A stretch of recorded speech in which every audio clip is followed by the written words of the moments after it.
What's up guys, my name is Ace, and welcome back to Try This Out. This is the series where I cover a unique gun that you don't really see too often, that I find to be really fun and at least somewhat effective to use. In today's episode, we're going to be covering the RW1, which I like to call the Pocket KSG. Let's get into it.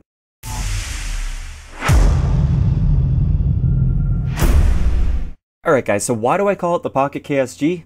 Well, it's pretty simple. It acts very similar to how the KSG shotgun worked in Black Ops 2. So for those of you that didn't play Black Ops 2 or just don't know, the KSG in Black Ops 2 was a slug shotgun. So you had to be precise with your shot, but because of that, you had a great one-shot kill potential.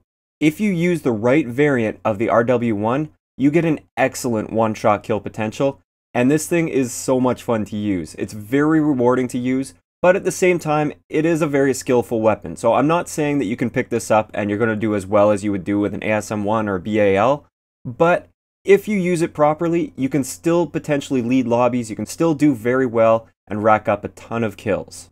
Alright, so you're probably wondering which variants you need to be using for the RW1 if you want to be as successful as possible. And there's actually a big difference with the RW1 between different variants because of the different multipliers that some of these have. So the base RW1 and a bunch of the variants, I would say most of the variants, they only deal a one-shot kill up to their close range value. So each gun, this is for all weapon classes, each gun has 3 different range values. They're close, medium, and long range values.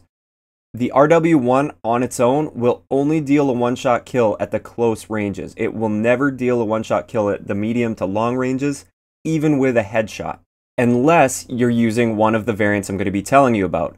These ones have a special multiplier that just slightly increases the multiplier to their head and chest, but that slight increase is enough to push it over the edge for those mid-range encounters, so you'll get one-shot kills out to their medium range rather than just their close range. And this is a significant increase. For some of them, it actually doubles their one-shot kill potential, so really pay attention to the variant that you're using. So the first and most important one you want to be looking for is the Rail Driver. It's one of the elite variants, and it has this multiplier. So this is, I would say, the #1 RW1. If you have this one, don't even worry about the other ones I'm going to tell you about. If you don't though, there's still some great RW1 variants out there that still have that same multiplier and therefore essentially the same range that the Rail Driver variant has. And these variants are the Tempest, the Typhoon, and the Prototype. There's a couple other that have this multiplier, but their disadvantages don't really make up for that advantage, so I'm not even going to mention those ones. The Typhoon, if you can avoid it, I would stay away from that one, but if you have the Tempest or the Prototype, 100% I would use those variants over any of the other variants aside from the Rail Driver.